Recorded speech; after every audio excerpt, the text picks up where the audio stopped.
So welcome guys. ये video है MacBook air 14 inches M4 के रिगार्डिंग। उसका मैंने अनबॉक्सिंग वीडियो ऑलरेडी बना दिया है, वो आपको यहाँ आई बटन के अंदर मिल जाएगा, वहाँ पर आप शॉर्ट्स में जाकर देख सकते हैं। और फिलहाल मैं यहाँ पर आपको बताने वाला हूँ कि मैंने क्या कॉन्फ़िगरेशन ख़रीदी है, कितने का मुझे पड़ा है और उसके अंदर क्या पोर्ट्स आते हैं और आपको कौन सा वाला लेना चाहिए। तो आप देख सकते हैं जैसे कि मैंने ये स्टरलाइट कलर है, जो थोड़ा बहुत गोल्ड की जैसे दिखता है, मैंने ये वाला ख़रीदा है। इसमें आगे यहाँ पर कुछ भी नहीं है, मतलब सिर्फ एक एप्पल का सिंबल और बाकी पीछे कुछ भी नहीं है। तो फिलहाल ओपन करते ही वही जो एक वेलकम आता है, हेलो या लिखा हुआ, वही उसके अंदर आ रहा है। इसके अंदर ये वाला जो है ये मैकबुक एयर 13 इंचेस है, 13.6 inches. And MacBook air M4 जो कि 2024 में लॉन्च हुआ था। और इसके अंदर जो बेस मॉडल आता है उसमें 16 GB रैम होती है, 10 एंड 8 कोर का प्रोसेसर, एंड उसके बाद में उसमें 256 GB की हार्ड ड्राइव होती है। मैंने जो लिया है वो मैंने लिया है इसके अंदर बेस मॉडल से थोड़ा अपर वाला, जिसके अंदर 24 GB की रैम है, 256 GB की हार्ड ड्राइव है, और जो 10+10 कोर का CPU आ जाता है, क्योंकि जैसे ही अपन 24 GB रैम सेलेक्ट करते हैं वो ऑटोमेटिकली अपग्रेड हो जाता है 10+8 से 10+10 पर। तो ये 10+10 है। अब यहाँ पर लैंग्वेज सेलेक्ट का ऑप्शन आ रहा है, तो अपन लैंग्वेज सेलेक्ट करके आगे देख सकते हैं। तो ये वाला मैंने ख़रीदा है चाइना के अंदर से, और यहाँ पर ये मुझे प्राइस में पड़ा है क्योंकि मैंने किसी डीलर के थ्रू ख़रीदा था, तो उसमें मुझे और थोड़ा डिस्काउंट मिल गया, और इस वजह से ये मुझे थोड़ा कम प्राइस में पड़ा। जो एक्चुअल प्राइस जो अगर आप वेबसाइट पर देखेंगे वो आपको 9500 का दिखाएगा ये वाला कॉन्फ़िगरेशन के लिए। और सेम प्राइस अगर आप इंडिया में जाते हैं तो वो आई थिंक आपको 1,30,000 या 20,000 के आसपास है, वो वाला प्राइस आपको वहाँ दिखाएगा। और मैंने जब यहाँ पर ख़रीदा किसी डीलर के थ्रू तो मुझे ये और थोड़ा कम प्राइस के अंदर पड़ गया था, थोड़ा और डिस्काउंट मिल गया था मुझे उसमें। To use English as the main language, press the return key. आप देख सकते हैं जो कि स्पीकर भी है वो मेरे पास ऑलरेडी एक विंडोज़ का सिस्टम है, उसके अंदर भी उसका जो मैं अगर साउंड क्वालिटी अगर इसका और उसका कंपेयर करूँ, वो भी कोई मतलब बिल्कुल एक बेस लेवल नहीं है।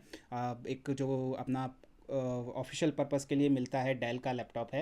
I don't want to compare it with any brand, but हाँ वो laptop somewhere around touch screen है और समवेयर अराउंड 70-80 थाउजेंड रुपीज़ का आता है, 32 GB रैम का है।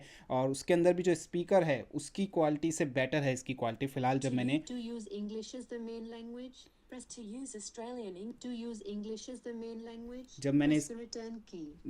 जस्ट मैंने जब ये इसके ऊपर सेलेक्ट किया है तो यहाँ पर जो स्टार्टिंग जो मुझे दिख रहा है फील हो रहा है वो I can say it is much better than the that the Windows system the audio quality.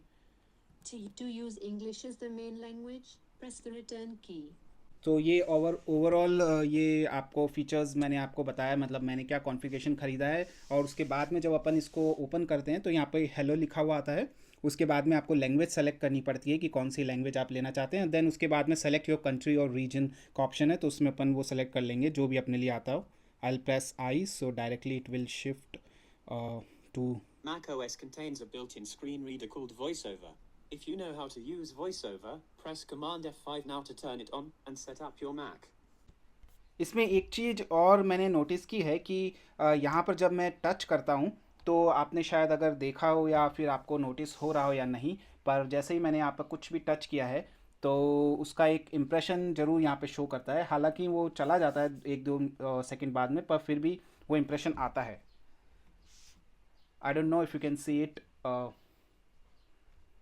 But जैसे ही मैं सेलेक्ट थोड़ा सा भी कुछ टच करता हूँ तो वो इम्प्रेशन आता है। तो शायद मे भी थोड़ा लॉन्ग टर्म के बाद में इस पर थोड़ा सा एक इम्प्रेशंस बन जाएं और अपन को क्लीन करने पड़े। तो गाइज़ जैसा कि मैं आपको बताया था कि मेरे पास में एक विंडोज़ का लैपटॉप है ऑलरेडी, वो भी 14 इंचेस ही है, और जो ये वाला मैकबुक एयर है M4 ये वाला भी मेरा 14 इंचेस ही है, विच इज़ एक्चुअली 13.6। तो आप देख सकते हैं इसका और दोनों का कंपैरिजन मैं आपको दिखा देता हूँ कि आपको क्या डिफरेंस मिलेगा स्क्रीन साइज़ के अंदर। कॉन्फ़िगरेशन तो इसका विंडोज़ वाले का बहुत ज़्यादा है, लेकिन स्टिल मुझे लगता है शायद ये बहुत हैंग होता है। मैंने इसको कितनी बार देखा है कि मैं अगर 3-4 एप्लीकेशन से एक साथ यूज़ करता हूँ तो ये हैंग होने लग जाता है। इस वजह से ही मेरा मेन रीज़न था एप्पल के ऊपर स्विच होने का, दैट फ़ोन के अंदर तो मैंने बहुत पहले ही ऑब्ज़र्व किया था, पर लेकिन लैपटॉप में भी मैंने करीबन 1-2 साल के अंदर नोटिस किया है कि ये बहुत हैंग होता है और बहुत ज़्यादा स्लो हो जाता है, इवन बहुत ज़्यादा गर्म भी हो जाता है। ये वाला भी 14 इंचेस है और ये वाला 13.6 इंचेस है, आप देख सकते हैं। और इसका वेट भी अगर मैं आपको बताऊं तो ये वाला जो वेट है, इसका वेट है वो बहुत कम है कंपैरेटिवली इसके वेट के। अगर मुझे लिफ्ट करने के अंदर देखना पड़ रहा है तो भी फील हो जाएगा, आपको पता लग जाएगा कि इसका वेट थोड़ा सा ज़्यादा ही है और इसका वेट कम है। इतना ईजिली मैं इसको मूव कर सकता हूँ बस, बट इसके लिए मुझे थोड़ा सा फील होता है कि हाँ मैंने कुछ हैवी हाथ में उठा रखा है। स्क्रीन आप मतलब इसका बैक साइड आप ये देख सकते हैं, ये थोड़ा सा ग्रे कलर में है, सिल्वर कलर के अंदर है थोड़ा सा, और ये वाला आपने स्टरलाइन कलर जो कि गोल्ड से थोड़ा सिमिलर होता है वो कलर का है। तो इसकी ये दोनों, तो मैं आपको अब इसका कंपैरिजन बता देता हूँ साइज़ के अंदर। जब मैं बंद करके, ये 14 इंचेस है कंप्लीट और ये 13.6। तो जब आप इसको, विड्थ तो एकदम एग्जैक्ट सेम आती है, बिल्कुल भी डिफरेंस नहीं है यहाँ से यहाँ तक में आप देखेंगे, लेकिन लेंथ में आप देखेंगे यहाँ पर बिल्कुल आपको एक जो अपन बोलते हैं फिंगर का, it's just about like I would say 1 centimetre का डिफरेंस आएगा आपको, नॉट मोर देन दैट। यही डिफरेंस है आपको इसके स्क्रीन साइज़ के अंदर। विंडोज़ के अंदर इसमें आप देखेंगे कि इसके अंदर जस्ट बिकॉज फ़ैन है तो ये बहुत ज़्यादा गर्म हो जाता है और मतलब फ़ैन की आवाज़ भी बहुत ज़्यादा आती है। इसके अंदर मैक एयर में जैसा हमको पता है कि इसके अंदर फ़ैन नहीं आता, तो फ़ैन की कोई नॉइज़ और या फिर गर्म होने का भी कोई प्रॉब्लम नहीं है। हाँ, प्रो शायद गर्म होता है, मैंने ख़रीदने से पहले वीडियोज़ देखे थे यूट्यूब पर, उसमें था कि शायद प्रो है जिसमें फ़ैन है और वो गर्म भी होता है। तो आपको मैंने स्क्रीन साइज़ इन दोनों का दिखा दिया है क्या डिफरेंस है। वेट के अंदर भी ये वाला थोड़ा हल्का है, लाइट वेट है, ये वाला थोड़ा भारी है। एंड बाकी तो मुझे जब अगर मैं स्क्रीन ओपन करके अगर चेक करता हूँ तो उसमें मुझे कोई ख़ास डिफरेंस नज़र नहीं आता है। देख लेंगे आप इसके अंदर, और इसके साइज़ में, स्क्रीन साइज़ में मुझे ख़ास कोई डिफरेंस नज़र नहीं आ रहा है यहाँ पर। So guys, as you know कि ये मैकबुक एयर है, इसके अंदर हमें पोर्ट में HDMI पोर्ट नहीं आता है। मैकबुक प्रो के अंदर तो मिलता है, इसमें सिर्फ हमको एक ऑडियो जैक ही मिलता है और वो जो 2 थंडरबोल्ट के पोर्ट होते हैं वही मिलते हैं। तो उसके लिए मैंने यहाँ पर एक कनेक्टर ख़रीदा है साथ में, जो आप देख सकते हैं कि इसको हम ईज़िली मतलब कुछ ज़्यादा एक्सपेंसिव नहीं पड़ता है, 2-2,500-3,000 रुपये के अंदर आ जाता है ये।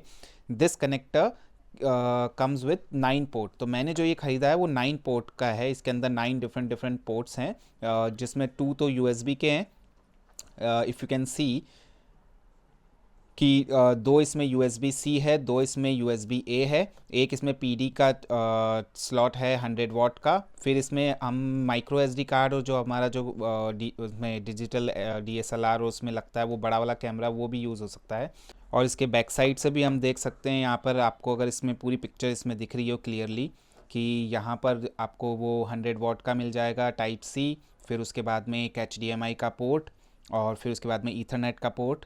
देन यहाँ पर वो जो अपने मेमोरी कार्ड होते हैं SD कार्ड, उनके स्लॉट्स यहाँ पे आ गए। यहाँ पर दोनों वो 2 जो उसमें USB-C थे टाइप C, और यहाँ पर वो USB-A टाइप A के जो 2 स्लॉट्स हैं वो इधर आ गए।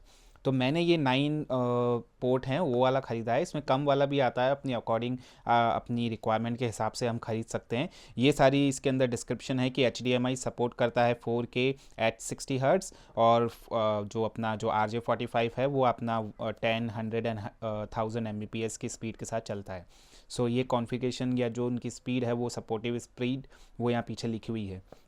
तो उस वजह से, क्योंकि मुझे एक HDMI पोर्ट चाहिए था एक्सटर्नल स्क्रीन को कनेक्ट करने के लिए, इसलिए मैंने ये ख़रीदा है। ये भी मैंने यहाँ चाइना से ही ख़रीदा है। इसका प्राइस मुझे यहाँ पर 200 RMB का पड़ा था, जो कि समवेयर अराउंड 2,500-3,000 के आसपास का पड़ता है इंडिया में। तो उस हिसाब से अपन वहाँ इंडिया में भी वैसे बहुत अलग, हर कंट्री में अलग अलग आते ही हैं ये कनेक्टर के, तो उसको हम ईज़िली इससे कनेक्ट कर सकते हैं। तो उसके लिए अगर कोई सिर्फ HDMI पोर्ट के लिए प्रो के अंदर जाता है तो उसकी रिक्वायरमेंट नहीं है। तो ये कुछ इस तरीके से दिखता है ये पोर्ट, मतलब मैंने जो ये कनेक्टर है इसको ओपन कर लिया बॉक्स को। तो ये मैंने ओपन कर लिया है, यहाँ पर अनबॉक्सिंग कर दिया। उसके बाद में सिंपल सा ही था, वैसे तो एक नॉर्मल सा कनेक्टर ही है। ये अपनी जो एक पावर बैंक आती है ना उससे भी छोटा है, तो क्वाइट कॉम्पैक्ट है ये, मतलब पूरा है आपको, और भारी भी नहीं है, इट्स नॉट लाइक हैवी। तो अपन को कैरी करने में भी ये प्रॉब्लम में नहीं आएगा, सिंपल सी चीज़ है। इसको जस्ट कनेक्ट करके यहाँ पर ये इस तरीके से पोर्ट्स इसमें बने हुए हैं। ये है RJ45, ये HDMI, ये टाइप सी 100 वाट, देन उसके बाद में यहाँ पर है SD कार्ड के स्लॉट्स, और ये वाले वो 2 टाइप सी और 2 USB के। सो देखिए इसमें इतना छोटा सा ही वायर है कनेक्टिविटी के लिए।